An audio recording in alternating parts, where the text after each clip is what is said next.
السلام علیکم ناظرین۔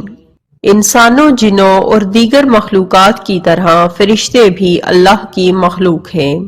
فرشتے اللہ تعالیٰ کے ایماندار، عبادت گزار اور مکرم بندے ہیں جن کے جسم نورانی ہیں، یعنی وہ نور سے پیدا کیے گئے ہیں۔ اللہ تعالیٰ نے فرشتوں میں گناہ اور برائی کرنے کی قوت ہی نہیں رکھی، ان سے خدا کی نافرمانی ممکن ہی نہیں۔ فرشتے اللہ کی نافرمانی اور گناہ نہیں کرتے، یہ وہی کرتے ہیں جو انہیں حکم دیا جاتا ہے۔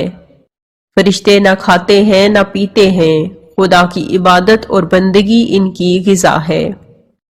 فرشتوں کو اللہ تعالیٰ نے زمین و آسمان اور بنی نوع انسان کی تخلیق سے بہت پہلے تخلیق فرمایا۔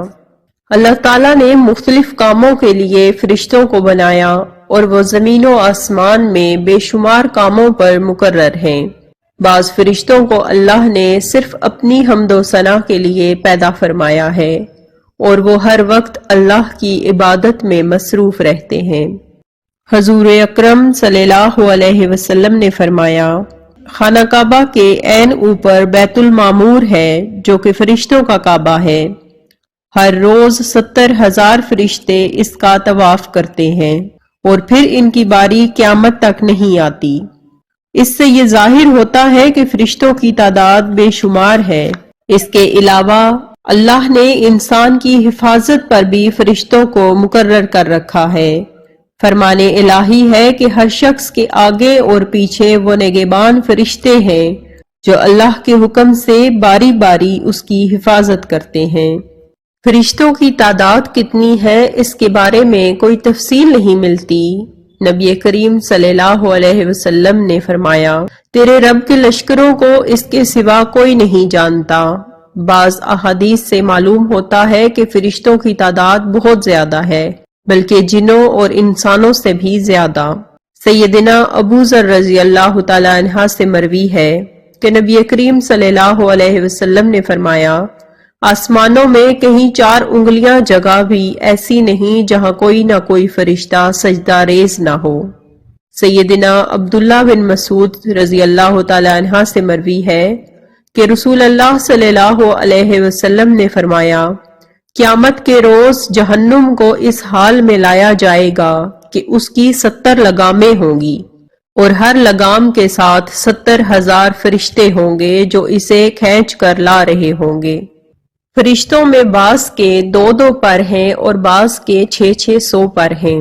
قرآن مجید میں ارشاد باری تعالیٰ ہے، اللہ تعالیٰ ہی کے لیے تمام تعریفیں ہیں جو آسمان اور زمین کا پیدا کرنے والا ہے اور فرشتوں کو اپنا قاصد یعنی پیغمبر بنانے والا ہے، جن کے 2 3 4 پر ہیں اور ان کی پیدائش میں جو چاہتا ہے بڑھا دیتا ہے، بے شک اللہ ہر چیز پر قادر ہے۔ بعض روایات کے مطابق حضرت جبرائیل علیہ السلام کے 600 پر دیکھے گئے ہیں اور ہر پر نے آسمان کو گھیر رکھا تھا۔ ان کے پروں سے مختلف رنگ اور قیمتی موتی بکھر رہے تھے۔ حضرت انس رضی اللہ تعالی عنہ سے مروی ہے کہ رسول اللہ صلی اللہ علیہ وسلم نے فرمایا، عرش کو اٹھانے والے فرشتوں میں سے ایک فرشتے کے بارے میں مجھے یہ بتانے کی اجازت دی گئی ہے کہ جس کے پاؤں سب سے نچلی 7ویں زمین میں ہیں اور اس کے کندھوں پر عرش ہے، اس کے دونوں کانوں اور کندھوں کے درمیان اتنی دوری ہے کہ اسے طے کرنے کے لیے پرندے کو 700 سال کی پرواز کرنی پڑے۔ وہ فرشتہ کہتا ہے، اللہ تو پاک ہے جہاں بھی ہے اور جہاں بھی ہو۔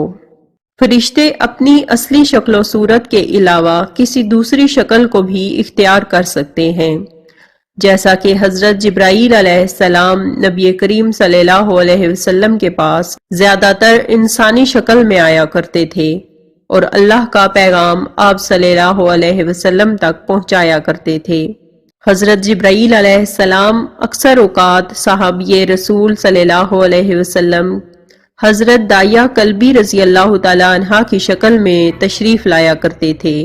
اس کے علاوہ حضرت جبرائیل علیہ السلام نبی کریم صلی اللہ علیہ وسلم کے سامنے صرف 3 مرتبہ اپنی اصلی صورت میں تشریف لائے۔ ایک نبوت کے آغاز میں، دوسرا جب نبی کریم صلی اللہ علیہ وسلم نے انہیں خود اصلی شکل میں دیکھنے کی خواہش کی، اور تیسرا معراج رسول صلی اللہ علیہ وسلم کے موقع پر۔ اس بارے میں نبی کریم صلی اللہ علیہ وسلم نے فرمایا، میں نے جبرائیل کو اپنی اصلی صورت میں دیکھا ہے، جب اس نے اپنا ایک پر کھولا تو پورے افق پر اس کا ایک پر چھا گیا، اور سارا افق مشرق سے مغرب تک اس نے ڈھانپ لیا تھا۔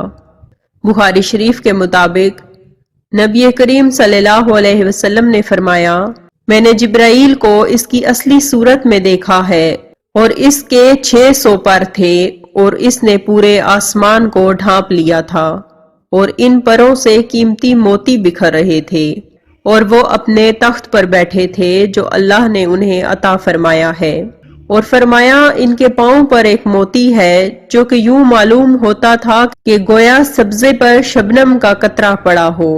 ان کی پیشانی روشن ہے، بال گھنگریالے، دانت چمکدار، اور سر مرجان سے بھی زیادہ سفید ہے۔ 4 فرشتے بہت مشہور ہیں اور بہت عظمت رکھتے ہیں۔ حضرت جبرائیل علیہ السلام، ان کے ذمے پیغمبروں کی خدمت میں وحی لانا ہے۔ حضرت میکائیل علیہ السلام، پانی برسانے اور خدا کی مخلوق کو روزی پہنچانے پر مقرر ہے۔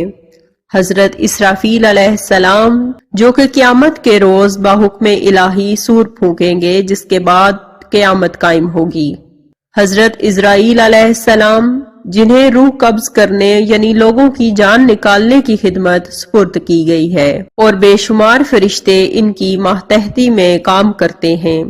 ان کے علاوہ دوسرے بہت سے فرشتے ہیں جن کو اللہ تعالیٰ نے مختلف کاموں پر مقرر کیا ہے، بعض جنت پر، بعض دوزخ پر۔ کسی کے ذمے آدمیوں کے نامہ اعمال لکھنا ہے تو کسی کے ذمے ماں کے پیٹ میں بچے کی صورت بنانا، بعضوں کے متعلق قبر میں مردوں سے سوال کرنا ہے تو بعضوں کے متعلق عذاب کرنا۔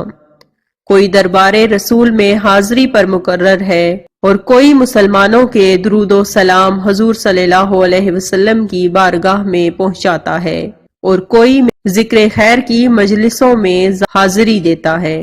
اسی طرح نامہ اعمال لکھنے والے فرشتوں کو کرامن کاتبین کہتے ہیں۔ نیکی اور بدی کے لکھنے والے علیحدہ علیحدہ فرشتے ہیں، دن کے اور رات کے اور ہیں۔ قبر میں سوال کرنے والے فرشتوں کو منکر اور نکیر کہتے ہیں۔ ان کی شکلیں بڑی ہیبت ناک یعنی ڈراؤنی ہیں۔ فرشتے ہر کسی کو نظر نہیں آتے، لیکن جسے اللہ چاہتا ہے وہ فرشتوں کو دیکھتا ہے، جیسے کہ انبیاء کرام فرشتوں کو دیکھتے اور ان سے کلام کرتے تھے۔ اسی طرح موت کے وقت مسلمان رحمت کے فرشتے اور کافر عذاب کے فرشتے دیکھ لیتا ہے۔ فرشتوں کے وجود کا انکار کرنا یا یہ کہنا کہ فرشتہ نیکی کی قوت کو کہتے ہیں اور اس کے سوا کچھ نہیں، یہ دونوں باتیں کفر ہے، اور ایسا عقیدہ رکھنے والا کافر ہے۔